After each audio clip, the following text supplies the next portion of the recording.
I was recorded having an affair with my lover in our son's room. And my husband revealed my infidelity by playing that video on the television at my mother's house. My name is Patricia. I am 34 years old.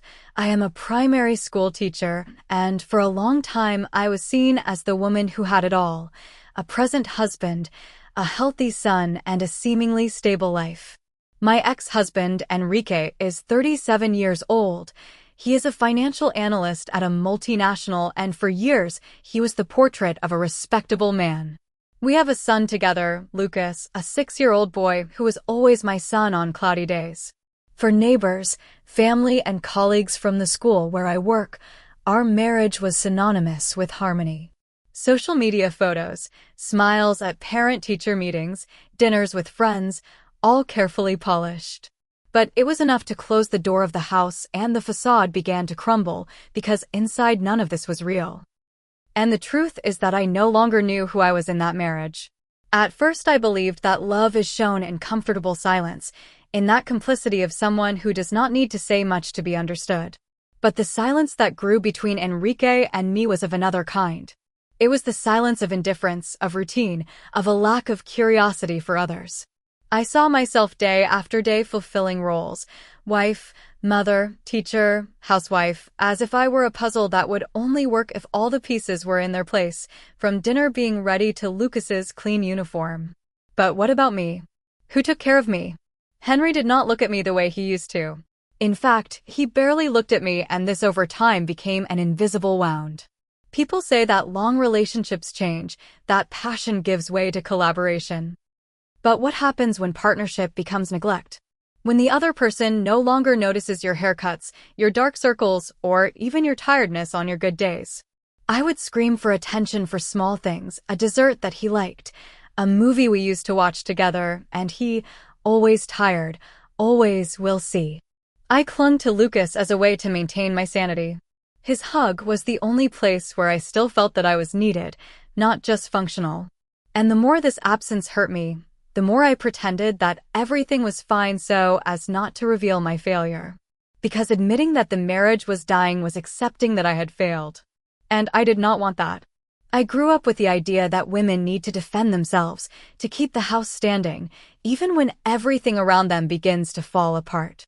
I found myself hiding feelings under the rug, smiling at family gatherings, pretending that Enrique was the same man I fell in love with. But he was not anymore. And maybe I was not the same anymore either. Our conversations were reduced to, "Did you get the grocery list?" or "Who is picking up Lucas today?" And deep down, something inside me was screaming for something I could not even name. There were nights when I would wake up in the middle of the night and stare at the ceiling, wondering if this was what life had in store for me. If this was love after I do. There were days when I would dress up just to see if Enrique would notice, and he did not. He left early, came back late, immersed in his work. He said it was for the good of the family. But what good is this that ignores others to the point of making them invisible? And of course, no one saw that because social media only recorded birthdays, outings, the right moments. No one posts the emptiness, no one posts the pain. And I got used to this pain in silence. It was in this silence that I began to lose myself, forgetting what I liked, what made me laugh, what made me a woman, not just a mother or a wife. I felt like a shadow inside my own house, walking from one room to another without leaving a trace. And worst of all, I convinced myself that it was normal. That this was it, that after a while every woman feels this way. But one day something changed, or rather someone. He really saw me, and that is when everything started to get out of control. At first it was easy to justify the distance. Enrique was overloaded at work. I also had my responsibilities with the school, with Lucas. It was just a phase, right? But the phase became a cycle, and the cycle a prison. We coexisted. I slept in the same bed, but I seemed to live on different planets. He would spend the day at the office and come home exhausted, without the energy to even say, "How was your day?" When I tried to start a conversation, he would answer with monosyllables or just turn to the television. Little by little I began to talk to myself. The absence of affection became the rule. Kisses, only the ones in a hurry at the door. Hugs, almost none. sex, a vague reminder of the past. I saw myself there lying next to someone who one day promised to love me forever, and I felt completely alone. And the cruelest thing was that he was not aggressive. He did not yell, he did not cheat. At least not that I knew of. He simply was not there anymore. And how do you explain to people that the problem is the absence? That no one hit you, but you are broken inside, that his silence was as violent as a slap. The house that was once our home became the stage of a ruined theater. The walls seemed to listen to my sighs, my confused thoughts, my fear of admitting that love was gone. I dedicated myself to household chores as a way to try to fill the void, organize Lucas's routine, do his lessons with him, plan activities. It was my way of keeping my head busy, but even with all the effort, the pain of abandonment was still there, devouring me from within. I felt invisible, dull, and worst of all, I started to believe that maybe I deserved this. It was then that Lucas's room became my refuge, a place where I could breathe, where I did not constantly remember what had been lost in our room. It was ironic. The most childish room in the house was the only one where I felt safe. I would spend hours there tidying up toys that were not even messy, rearranging drawers, folding already folded clothes, all so that I would not have to lie down next to Enrique at the end of the day and face the suffocating silence that existed between us. Hiding there was my escape route, although no one knew it. I even wondered if this was really what I had chosen for myself. A gray life, guided by automatic routines and absent affections. I missed being looked at, admired, desired. I missed hearing my name said with affection and willingly. And that, as banal as it may seem, began to hurt more than anything else. I wondered, did he really see me? Did he still remember the woman he fell in love with, or had I simply become a fixture in the house like the sofa or the coffee maker? I was no longer a wife, I was a routine element. It was in this state of emotional numbness that someone crossed my wall, literally and metaphorically. A familiar face, but now he had a different look, a different interest. And for the first time in years I felt seen, heard, desired. I did not even know how needy I was until that moment. Because when you spend so much time passed out, the slightest ray of attention feels like sunlight. And there, in the exchange of trivial words about the weather or the noise of tree pruning, something began that I never imagined and that deep down I may have been wanting for a long time. Marcelo, he was always the neighbor downstairs, you know? That quiet, polite guy who would say good morning even when no one answered. He was also married, the father of a little girl who sometimes played with Lucas. We would cross paths at the gate, at the corner market, normal things for people who live so close. But at some point these encounters stopped being casual. They started to have more time, more conversation, more exchange of glances, and it was subtle, it was slow. First he commented on the weather, and then he complimented my hair. And then, when I least expected it, he made me laugh. It may not seem like much, but it had been a long time since I had laughed. The laughter with Enrique had turned to silence. With Marcelo it was light. It was easy. He asked me how I was, but he seemed to really want to know. And when I spoke, he listened. He did not interrupt. He did not look at his cell phone. He did not seem bored, and in the middle of my gray life, he was the first trace of color in a long time. When he told me that he found it absurd that someone like me lived so bored, I was frozen, because he said exactly what I felt, but I could never express it in words. I began to look forward to him appearing at the door. When I heard the sound of his back door, my heart raced. It was wrong, maybe, but in my head nothing had happened yet. It was just an escape, a little attention, but inside I was already letting myself go. I started to choose my clothes better, to fix my hair before taking out the trash. I started to smile differently, and the truth is that I hated myself for it, but at the same time I felt alive again, as if someone had turned on the light in a room I thought was forgotten. Marcelo never forced anything. He was gentle, careful, but firm in his gaze. A gaze that told me everything without saying a word, and that bothered me because every time I went back into my house, the contrast hurt me. Enrique barely noticed when I entered the room. Marcelo even noticed when I changed my nail polish. The difference between being ignored and being noticed became marked, and it was in that abyss between two gazes where I began to slip. Because when you are on the verge of collapse, any gesture of attention seems like salvation. I knew I was flirting with the limit. And still I continued. Because it was good, because it was light, because for a few minutes I forgot that my life was an endless stagnation. Marcelo made me feel like a real woman and not just an extension of others. And I clung to those conversations as if they were buoys on the high seas. But the sea is treacherous and the current pulls harder when you are distracted. One day, he put his hand on mine when he handed me a jar that his daughter had forgotten here at home. I was frozen, but I did not pull away, and that said more than any verbal response. That night I could not sleep. I wondered how I had gotten there. There was no plan, no deliberate intention. It was tiredness, lack, loneliness. I felt forgotten for so long that any spark seemed like a bonfire. I had not done anything yet, but inside me the damage was already done. Because now, every time Enrique ignored me, I thought of Marcelo and the comparison was unbearable. It was there that I realized it. I was about to cross a line and I knew that once on the other side there might be no turning back. I wish I could say that I resisted, that I stopped before crossing the line, but I would be lying. The truth is that I let it happen. A kiss, then another, a touch, a body pressed against mine. And suddenly I was lost in a storm that deep down I had caused myself. With Marcelo, everything seemed different, urgent, necessary, as if the world had stopped around us. I surrendered with a hunger that I did not even know still existed in me, as if my body were screaming for everything I had been denied for years. And the worst part, it gave me peace for a while. The first time was in his car, parked on the back street, the second, in his house, when his wife and daughter were traveling. But then I made the mistake. I let it happen in the only place in the house where there was still innocence, Lucas's room. It may seem absurd, and it really is, but in my messy head it made sense.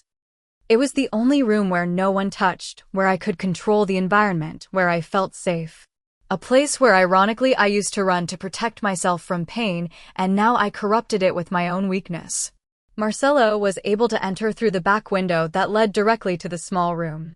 It was discreet, fast, and without risk. Or so I thought. He entered when Enrique was still at work, Lucas at school, and I with that false sense of control. And with each encounter I erased a little more of the woman I once was, because what was supposed to be an escape became an addiction, a secret pulsing under my chest, but secrets smell and leave clues. And my biggest mistake was thinking that I could play with fire without leaving smoke. In one of those meetings, Marcelo left in a hurry. He kissed me quickly, took his shirt, and left through the window as always, but he forgot a sock, a single sock hidden between Lucas's sheets. The next day, when I went to clean the room, I could not find it anymore. My heart raced. I called him, and he confirmed. I forgot a navy blue striped sock. And the only thing I could think was, my God, Enrique found it. But he did not say anything, no reaction, no questions, as if nothing had happened. And it was this silence that terrified me. I tried to convince myself that maybe he had not even noticed, that he had found the sock and thrown it away without a second thought. I clung to this idea with all my strength, like someone clinging to the edge of a cliff. But fear planted a seed, and every time he looked at me without understanding, I felt a shiver run down my spine. Did he know? Were you waiting for me to surrender? Testing me? Or did he simply no longer care enough to ask questions? This doubt gnawed at me night after night. I pretended to be normal. I smiled during dinner, took care of Lucas, asked him how his day at work had been, and Henry did the same. It was as if we were in a theater where no one dared to break the script, but something in his eyes had changed. A heavy silence, too charged to be ignored. And while I continued with Marcelo, pretending that I still had control, a part of me already knew it. This was not going to end well. The question was no longer if he knew, it was when he was going to show his cards. And I had a castle made entirely of glass and a stone about to fly. After Marcelo mentioned the blessed sock, it was as if a silent bomb had exploded inside my head. I searched Lucas's room. I looked under the bed, behind the dresser, even inside the shoe rack. Nothing. It had simply disappeared, and it consumed me. I knew that Enrique was methodical, attentive to details, especially with Lucas's things. He would definitely have noticed something out of place, but what really drove me crazy was the fact that he did not say a single word. His silence was deafening. Pretending that everything was fine became my specialty. I smiled with Lucas. I laughed at jokes I did not even hear properly. I praised the dinner that Enrique made on Sundays as if we were in a margarine commercial. But inside it was chaos. Every time Henry looked at me, I wondered, does he know? Every time he touched my shoulder, I flinched inside. Not out of regret yet, not completely, but out of fear. Fear of the moment when everything would come to a head and I would lose what little was left of my old life. I started having nightmares. I dreamed of Lucas's room on fire with me locked inside, hearing his voice calling me from outside. I would wake up sweating with a racing heart and go back to my routine as if nothing had happened, because I needed to believe that Enrique did not know. Because if he had known, he would have done something. He would have yelled, confronted me, thrown me out of the house, but he did none of that. He was still there acting normally, and that, strangely, was even more terrifying than any outburst of anger. Marcelo, on the other hand, did not seem worried. When I told him about the sock, he shrugged. If he did not say anything, it is because he did not see it. Easy to say. He did not live inside that time bomb disguised as a home. He did not face Enrique every day at breakfast, and what started as an adventure now weighed heavily on his chest. Marcelo made me feel desired, alive, but also guilty, divided, confused. He was the fire and I was the gasoline. And even knowing this, I kept throwing matches on the ground. The truth is that I did not want to give up either life. I wanted Marcelo and the chaos, but I also wanted Enrique and the stability. I wanted to feel alive without having to die inside, and that simply was not possible. I was walking a tightrope, pretending to keep my balance, but the abyss was already under my feet. And Enrique, he watched everything with that look that said nothing, but seemed to know everything. The doubt made me sick, and yet I kept pretending. I kept pretending because admitting the truth meant losing everything. It meant being the villain of the story. The mother who cheated on her husband in her own son's room. The woman who, instead of fighting for her marriage, sought refuge in the arms of another man. I hated myself, but I also justified myself. It was as if I were fighting an internal war every day between guilt and desire, between fear and need. I still thought I had time, that with luck all of this would become a badly buried secret. But the truth was about to explode. I did not know it, but I was already cornered. While I was sinking into the illusion that Enrique did not know anything, he had already prepared the stage for my ruin. I found out later, much later, that he had installed a camera. A camera in Lucas's room. The same room I thought was my safe haven. How ironic, right? The place where I thought I was hiding everything was exactly where he saw me completely. I saw myself lying, betraying, moaning another man's name, and all of it in absolute silence, as if he were savoring every second of my downfall. At that moment, I continued to see Marcelo, thinking that I was fooling everyone, that my performance was perfect and Enrique was becoming more and more gentle, more present, calmer. That confused me. Of course, it gave me hope. I even thought that maybe he was trying to rekindle something between us, but no. He was not trying to save anything. He was digging deep into the hole where I would fall headfirst. With class, coldly, with a look so serene that it made me uncomfortable, like someone waiting for the right moment to pull the trigger. I should have seen the signs. The glances were too long, the smiles that did not reach the eyes, the way he looked at Lucas with a strange kind of melancholy, as if he knew that everything would soon change. But I was blind, or worse, I was so desperate to keep feeling something that I preferred to ignore everything. I was trapped in the charm of Marcelo's compliments, in the hands that touched me as if I were desired. Meanwhile, Enrique was preparing the blow with almost surgical precision. A revenge that did not involve screaming, but something much worse. Exposure. He started asking random questions. He commented on things about Lucas's room. He said he thought the space was a little messy. I was trembling inside, but I pretended to be calm. He would come home from work and ask me if I had recorded any new videos of Lucas's routine if he could see it. My heart was pounding in my throat. He was testing the limits of my lie. A joke. And I kept pretending because admitting anything there would be signing my sentence. So I smiled, feigned normalcy, and he continued to watch, patient as a hunter before the attack. The silence between us became almost sacred, a nonverbal pact where we both knew that something was out of place, but no one said anything. Sometimes he would look at me as if he had already cried everything he needed, as if he were already in mourning for the woman I once was. And I, so focused on keeping up appearances, did not realize that the bomb's time was already up.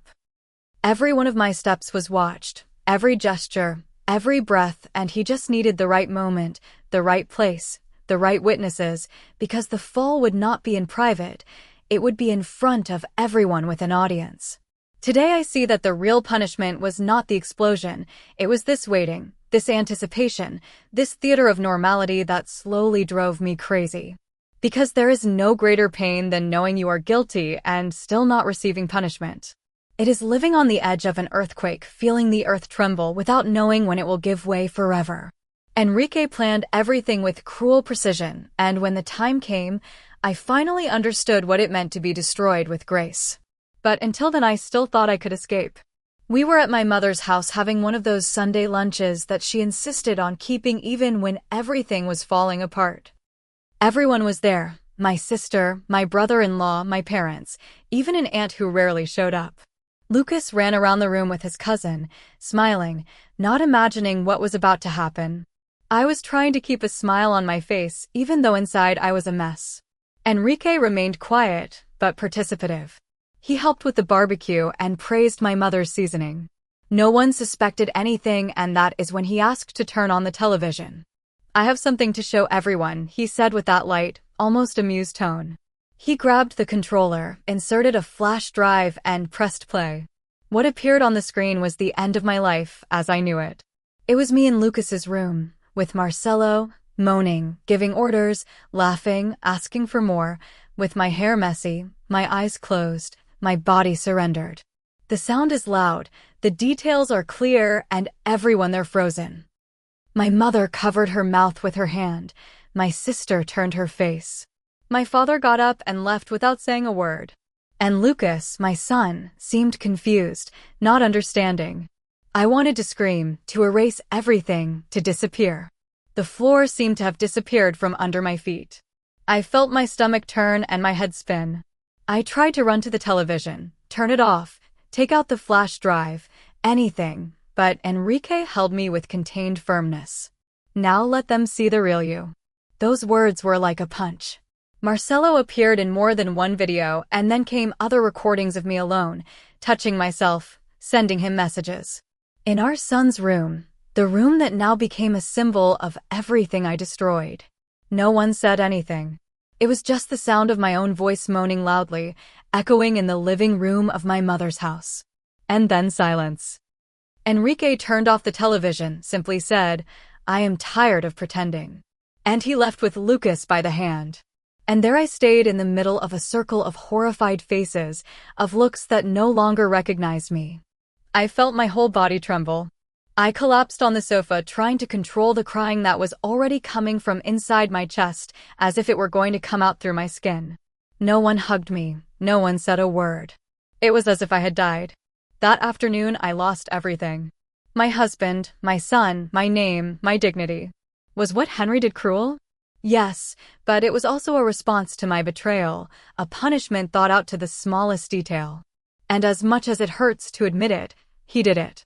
He destroyed my image, my story, my peace, and all this in front of the people who mattered most to me. Not even in my worst nightmares would I have imagined such a public humiliation, so calculated, so definitive. I thought about running away, about disappearing, but my legs simply did not respond. Lucas's face was what hurt the most.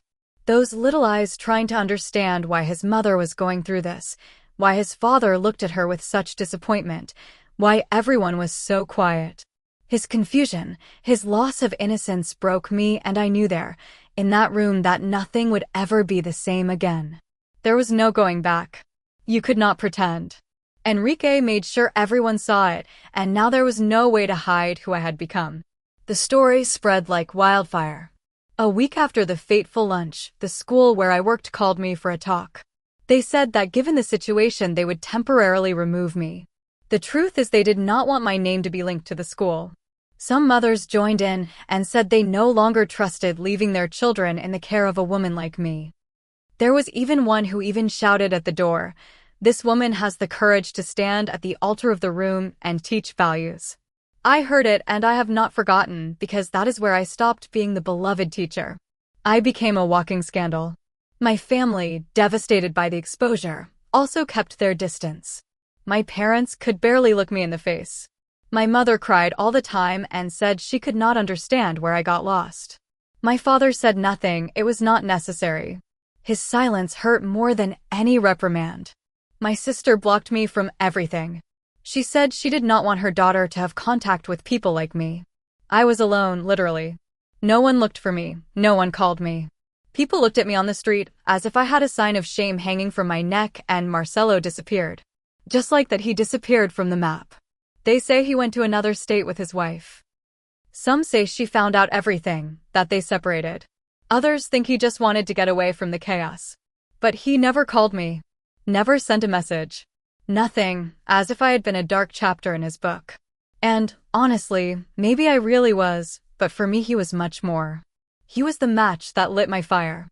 And then he threw the match on the ground and walked away without looking back. The house was too small for so much silence. Enrique and Luca left a few days after the explosion.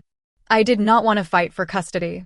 He just said that Luca would stay with him and that I would have visits on weekends, supervised at first.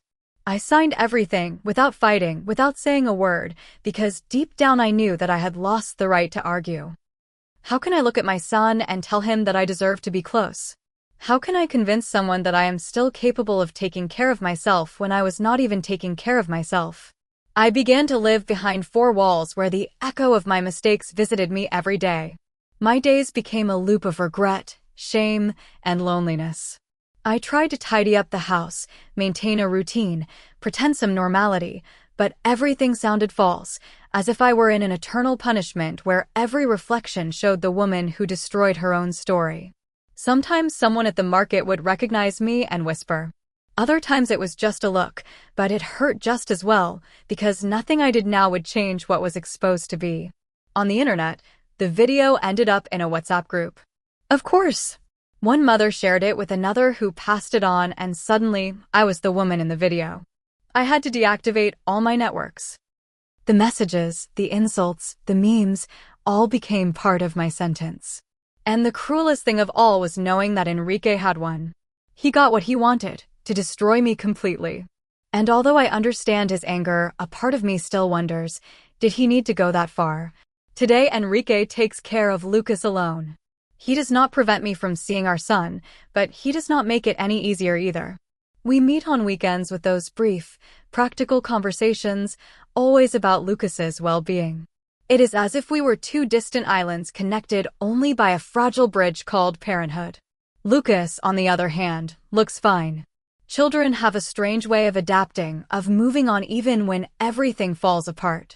But sometimes, when he looks at me for a long time in silence, I know he remembers that he has questions he does not yet know how to ask. I try to do my best with what little I have left. I play with him, I take him to the park, I help him with his lessons, but there is always an invisible weight between us. A shadow. His room now at his father's house is no longer the scene of my guilt, but in my opinion that old space remains intact. Sometimes I still dream of him. The bed with the blue sheets, the red toy car in the corner, and that open window, the open window. The perfect metaphor for how I let my life be invaded by desire, by lack, by selfishness. Loneliness became my constant companion, and in the midst of it all I began to wonder at what point I got lost. Was it then when Enrique stopped noticing me, or when I stopped fighting? Was it then when I stopped feeling desired? Or when I needed this as a condition to exist? I did not become a traitor overnight. It was a slow and subtle process in which every wrong choice seemed justifiable until together they formed a tragedy. And the most painful thing is knowing that behind it all there was love. But I buried this love with my own hands. I miss Enrique, Not the silent man, but the one who once dreamed with me, who would laugh out loud in the early hours of the morning watching series, who would make pancakes on Sundays and dance with Lucas in the kitchen.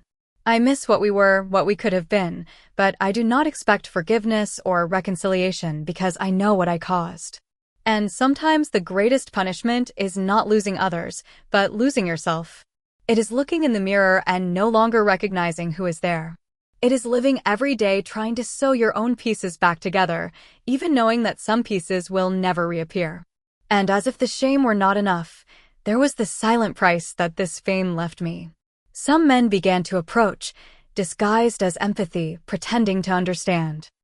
Out of need, insecurity, and perhaps a remnant of hope, I ended up allowing myself to get to know two. The first was apparently kind. He said he understood my suffering, that I had been judged cruelly. He listened to me, he praised me, he treated me with a sweetness that deceived me. We spent a night together, and it was only after that, when we were again in bed, that he showed the recording of the previous sex and suggested that I moan louder during the next one. I think it is sexy when a woman is not ashamed of who she is. You have been filmed before, right? I saw your videos. That froze me. I got up and left. He sent me audios of himself laughing afterwards. He said I should use the fame to my advantage and asked me for a video of me playing with that other guy in my son's room. With the second one, it was even crueler. He appeared in a group of mutual friends. He seemed more mature, more respectful. We started talking frequently. He said he was separated, but in the process of divorce. He took me to dinner, he listened to me, he was kind. I felt minimally safe to try something. We slept together twice, and only then did he let it slip, as if it were something trivial, that he was still married and had no intention of separating. When I confronted him, he said, "I thought you would not mind. After what happened, I thought you would be more open." That destroyed me. It made me realize that now for many people I was simply that, the woman in the video. A body, a symbol of betrayal, a figure that wore a label attached to her skin. Traitor, easy, disposable. I felt dirty, violated in another way, because now not only was I judged, I was a target. And all this made me understand that the exposure does not end when the video stops playing. It continues in the way people touch you, look at you, approach you. There is no place for a new beginning when your image already comes with a title. I, who only wanted to be loved, ended up being used. And I cannot even blame others, because it was I who handed over the knife and the map. The worst thing is that now, even when someone seems genuine, I doubt it. I close myself off. I protect myself from what may not even be there, because the fear of being hurt again is mixed with the certainty that in some way I deserved it. I have already thought about leaving here and starting over somewhere else, maybe a small town where no one knows me, where I can simply be the new teacher and not the woman in the video. But something in me still holds me here. Maybe for Lucas, maybe because running away would be too easy. And I do not want the easy way anymore. I already chose it once and I paid dearly. Today, if I get out of bed, if I make coffee, if I move forward, it is because I need to. Not for myself, but for that sweet-eyed boy who somehow still calls me Mom. I regret it. Yes, but regret does not erase it. It does not undo it. It simply exists, throbbing inside me like a constant reminder. And perhaps what hurts the most is knowing that in the midst of so much error there was still love, a true love, family, every day, and I destroyed it myself out of lack, out of ego, to escape. Enrique exposed me, Marcelo abandoned me, the world turned its back on me, but the worst betrayal was the one I committed against myself. And no one needs to remind me of that. I carry it every day.